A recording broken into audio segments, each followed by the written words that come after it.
Bismillahirrahmanirrahim. Assalamualaikum warahmatullahi wabarakatuh. Waalaikumsalam Waalaikumsalam warahmatullahi wabarakatuh. Ya, selamat pagi ibu-ibu dan bapak-bapak semua. Pagi. Ya, pertama-tama marilah kita panjatkan puja beserta puji syukur kita kehadirat Allah Subhanahu wa taala. Shalawat beserta salam senantiasa tercurahkan kepada junjungan Nabi besar kita, yakni Nabi Muhammad SAW. Yang terhormat dan kami hormati, Kepala Desa Pamanukan, Ibu Siti Hafidzohyani.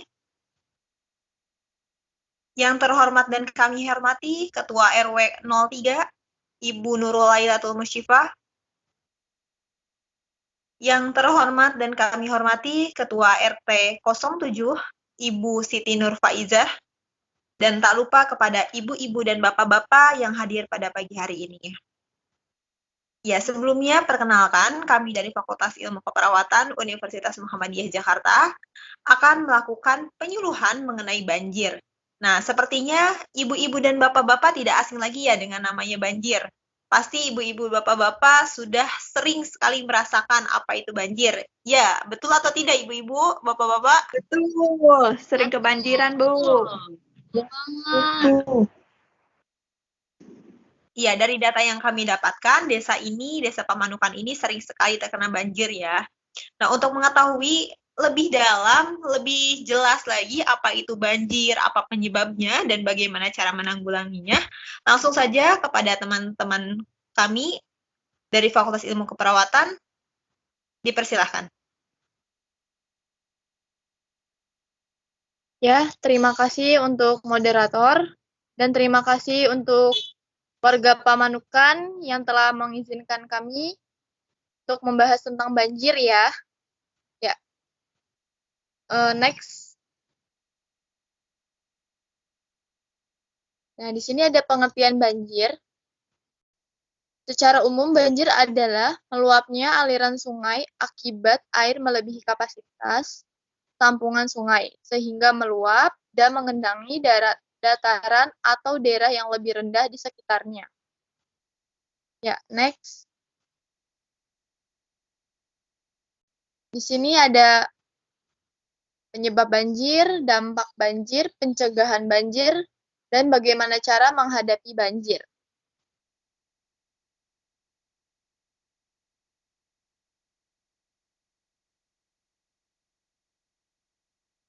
Ya, penyebab banjir. Di sini saya akan menjelaskan penyebab-penyebab banjir. Yang pertama ada hujan. Dalam jangka waktu yang panjang atau besarnya curah hujan selama berhari-hari. Nah, hujan merupakan jadi penyebab banjir jika dalam jangka waktu yang panjang dan besar. Yang kedua ada erosi tanah. Menyisahkan batuan yang menyebabkan air hujan mengalir deras di atas permukaan tanah tanpa terjadinya resapan.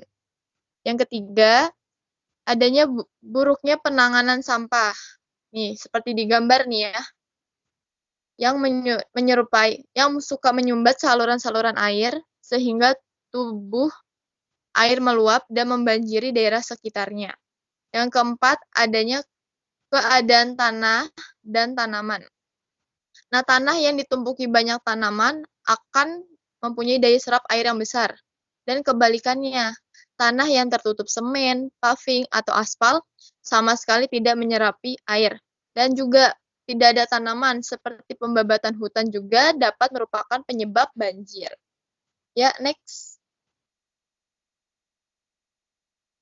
Nah, yang keenam ada pembangunan tempat pemukiman, di mana tanah kosong diubah menjadi jalan atau tempat parkir yang menyebabkan hilangnya daya resap air hujan.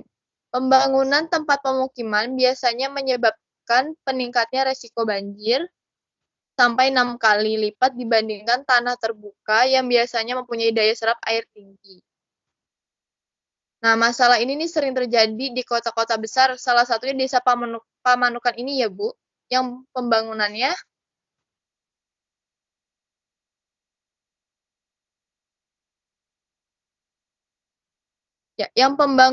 tidak terencana dengan baik. Nah, peraturan pembuatan sumur resapan di daerah perkotaan yang kurang diawasi pelaksananya. Nah, yang ketujuh, bendungan dan saluran air yang rusak. Nah, walaupun tidak sering terjadi, namun bisa menyebabkan banjir, terutama pada saat musim hujan deras yang panjang.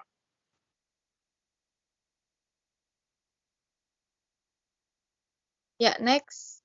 Nah, selanjutnya ada dampak banjir yang akan dijelaskan oleh rekan saya. Dipersilakan. Baik, terima kasih Neti.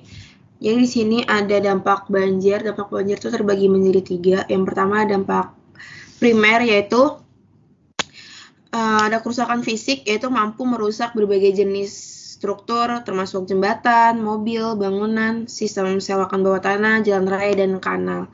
Lalu yang kedua ada dampak sekunder, yaitu yang pertama itu ada persediaan air, yaitu kontaminasi air minum bersih mulai langka. Lalu ada penyakit, yaitu kondisi tidak higienis penyebaran penyakit bawaan dari air. Lalu ada pertanian dan persediaan makanan, yaitu adanya kelangkaan hasil tani disebabkan oleh kegagalan panen. Namun, dataran rendah dekat sungai bergantung kepada endapan sungai akibat banjir demi menambah mineral tanah setempat. Lalu ada pepohonan, spesies yang tidak sanggup akan mati karena tidak bisa bernafas. Lalu ada transportasi, yaitu jalur transportasi itu menjadi hancur, sulit mengirimkan bantuan darurat kepada orang-orang yang membutuhkan. Lalu selanjutnya,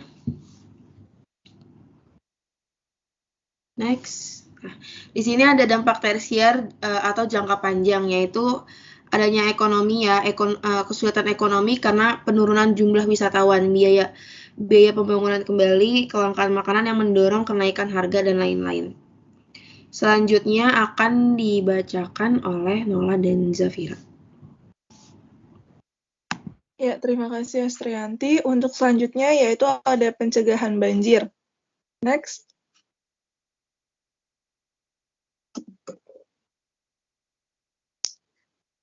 Pencegahan banjir yang pertama, pemerintah hendaknya mengatur perizinan pembangunan gedung, rumah, pusat perbelanjaan, atau bangunan-bangunan yang lain. Yang kedua, membuat saluran air yang cukup, baik oleh pemerintah maupun penduduk.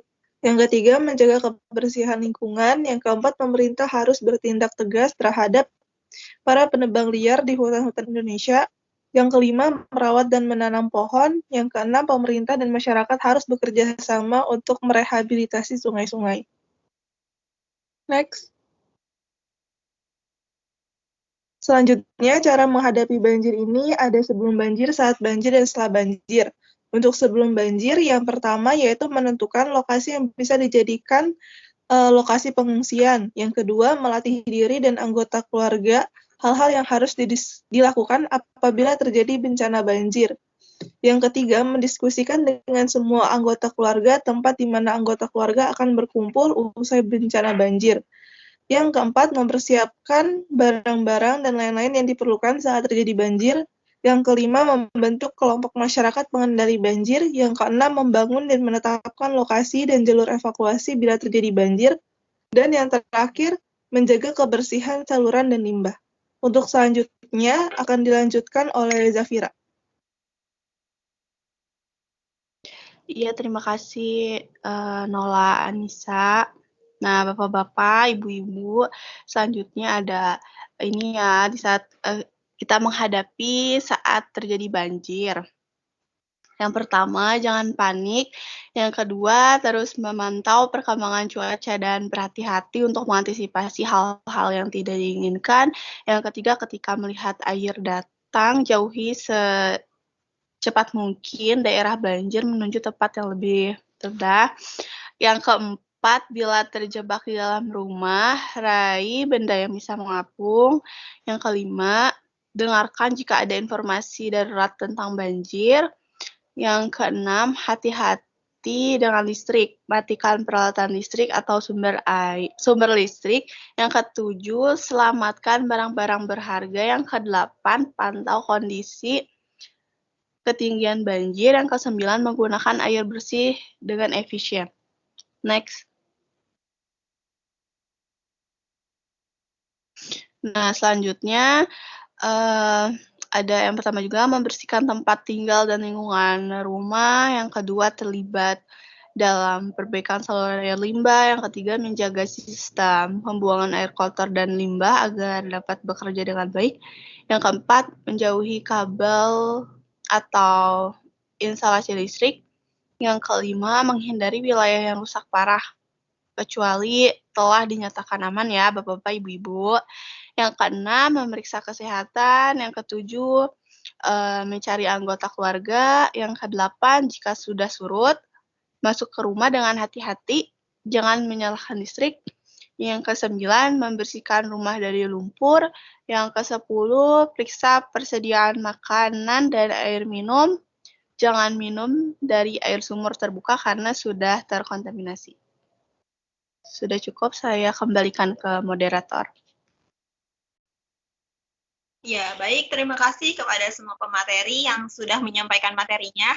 Nah, bagaimana nih Ibu-Ibu? Apakah materinya sudah jelas? Wah, kok diem aja? Apa kurang jelas? Insya Allah cukup jelas, Bu. Jelas, Bu. Ada yang mau ditanyakan tidak terkait dengan materi yang telah disampaikan? Bu, saya mau tanya, Bu. Oh, ada. Ya, silakan. Silakan, Ibu. Iya, saya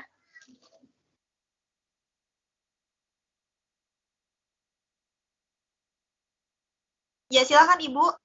Ibu yang di belakang ya?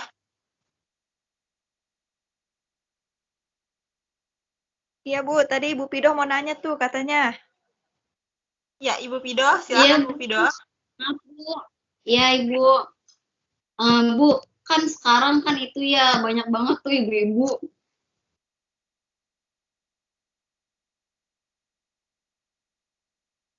Mic-nya sedang error ya? Sebentar, Ibu Pido sambil dibenarkan terlebih dahulu. Error kayaknya Bu, mic-nya Bu. Ya, sistemnya sebentar ya Bu Pido ya. Sedang dibenarkan terlebih dahulu.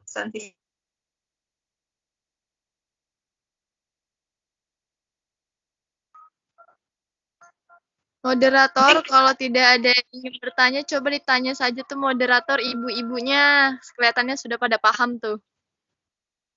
Ya, tadi kan hanya Ibu Pido saja ya yang ingin bertanya. Ibu-ibu yang lainnya dan bapak-bapak yang lainnya diam-diam aja.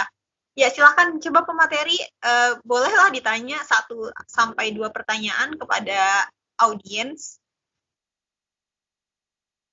Yaudah, saya deh yang bertanya sama audiens ke ibu-ibu dan bapak-bapak. Bagaimana cara menghadapi saat terjadinya banjir? Tadi kan udah dijelasin tuh. Coba ibu-ibu sama bapak-bapak dijawab lagi, dijelasin lagi. Ya, silakan kepada ibu-ibu yang ingin menjawab bagaimana nih cara-cara jika terjadinya banjir katanya. Apakah ada yang ingin menjawab? Atau saya pilih random saja ya, pilih acak gimana? Jika tidak ada yang menjawab, saya pilih acak.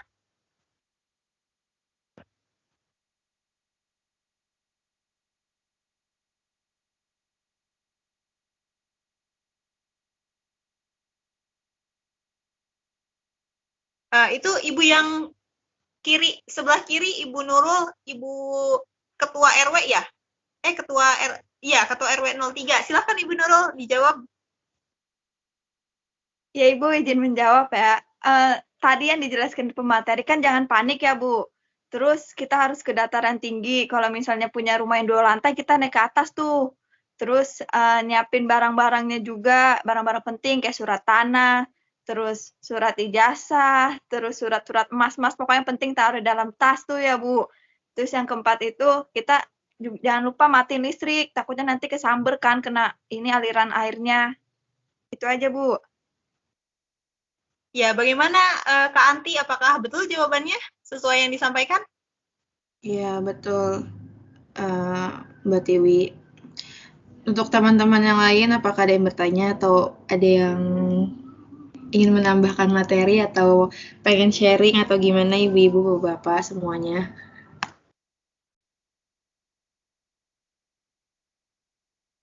Ya, silakan kepada ibu-ibu, apakah ada yang ingin ditanyakan kembali atau diklarifikasi, atau misalkan ibu-ibu ada yang, ih tadi itu apa ya jawabannya, kayak gitu. Masih ragu-ragu gitu tentang materi banjir ini, silakan ya untuk ditanyakan. Ibu Pido, apakah Miki sudah benar, Ibu? Iya, maaf Ibu, udah bener nih Ibu sekarang, maaf ya. Ya, silakan Bu. Tuh. Mungkin bisa suaranya saja, videonya tidak.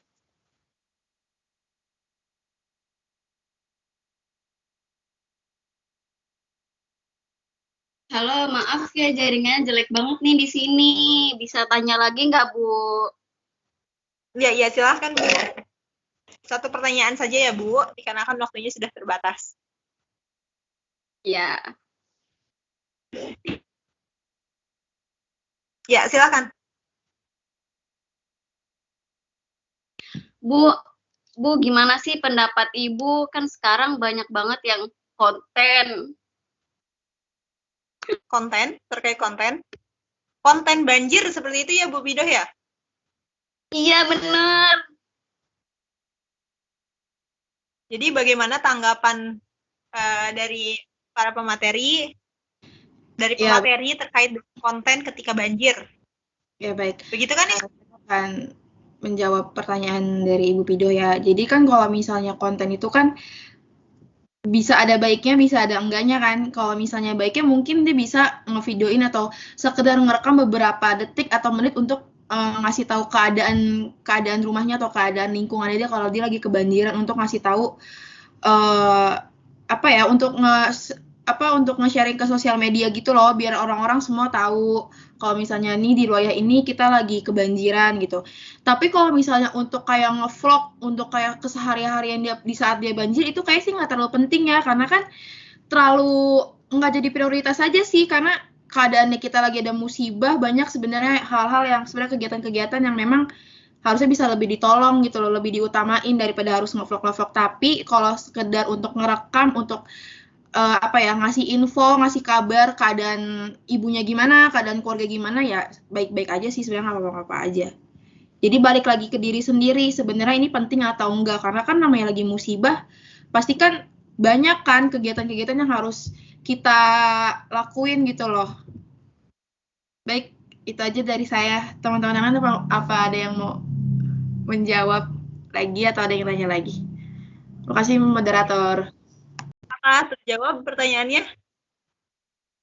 Makasih Bu Suster. Ya, baik. Jika terjawab, alhamdulillah sesi materi dan sesi tanya jawab sudah kita lalui, dan kita sudah berada di sesi akhir, yaitu sesi penutupan.